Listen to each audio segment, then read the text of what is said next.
All right, let's start with number 1.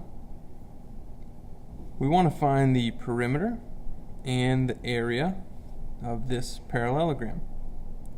So because this is congruent to this, and this, we've got 11.2, 11.2, 4, and 4. So I just add all these up. That's the perimeter. So 22.4 plus 8 would be 30.4 centimeters. Now area here is going to be base times height. Now this one's a little tricky because, where's the base? The base typically goes this way, but if I turn the paper like this, I can see that this is the base and this is the height. The height is anything that comes at a 90-degree angle off of one of the sides. So that's 11.2 times 3.7.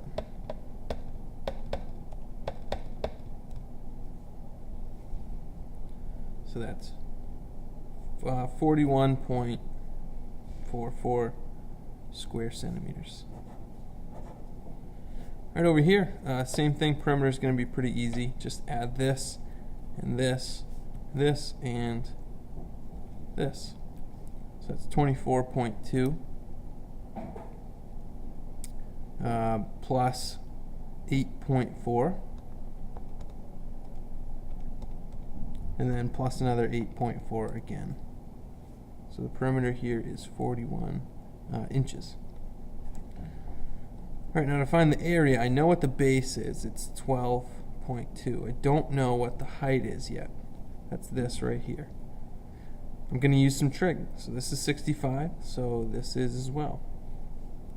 Sine of 65 equals, and I'm using sine because I'm going to go h over 8.4. So now I multiply both sides by 8.4. This cancels, so now I have h equals 8.4 times sine 65.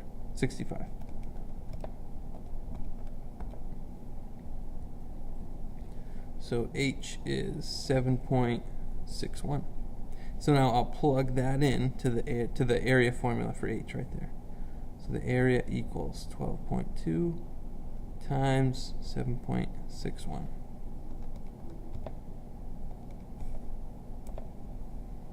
So my area is 92.84 square inches. All right, this one's going to be pretty easy. You're going to find the area of this triangle right here. I'm going to call that area 1. Then the area of this triangle, area 2. And then the whole area is A1 plus A2. Remember, area of a triangle is base times height divided by 2. So for this one, A1, it's 5.8 times 8.4 divided by 2. A2 is this times this divided by 2. Add them up. Okay, that's going to tell you what your area is. All right, over here, number 4. Well, we're given a lot of information here, but we don't know the height. This is the height of the triangle, and this is the base. Base and height. So for area, it's going to be base times height divided by 2. So we know the base is 15. We don't know the height yet, and then we'll divide it by 2. So to find the height, you guessed it, use Pythagorean theorem. 6 squared plus h squared equals 10 squared. I want you to keep going with this until you find out what h is, and then plug this in here. Then you'll find your area. All right, moving down to a rhombus. Remember that the area of a rhombus is diagonal 1 times diagonal 2 over 2. Now what's diagonal 1? That's this length right here. That's diagonal 1. And this length right here is diagonal 2. So I need to find this length and this one. I know that I just cut this angle in half. So that was 120, so it makes two 60-degree angles. And that's a right angle, so I know I'm looking at a right triangle here. I'm just pulling this triangle out, because if I can find this, that's half of diagonal 1. If I can find this, that's half of diagonal 2. So the hypotenuse is 16, and the other angle is 30. So I've got all kinds of options. I'm going to use some trig here. I'll call this x and this y. So let's say I do sine of 60. Sine of 60. Sine is opposite over hypotenuse. So opposite is y over 16.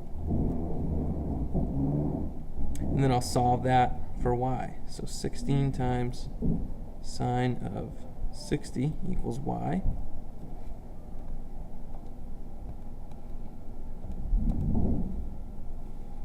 So this is 13.86.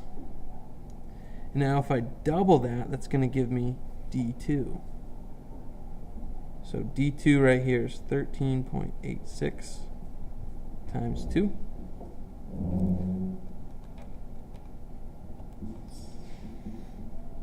So 27.72. This is what I'm going to plug in right here for d2.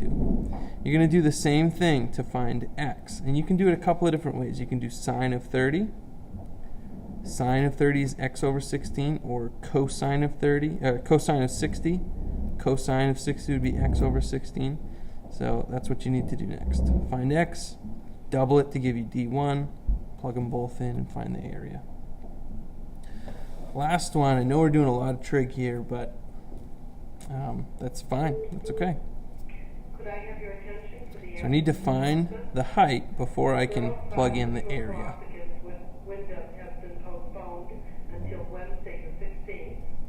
Because this is the formula I need to use right here.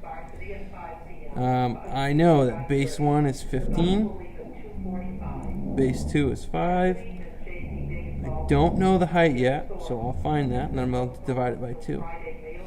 So to find the height, let's do sine of 60. Is h over 10.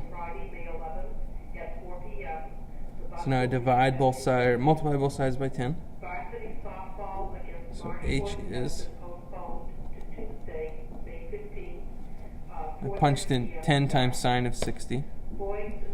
And I get 8.66. So that's what h is right there. So 8.66. And I punch all this in, that's what gives me the area. And this is going to be in square meters.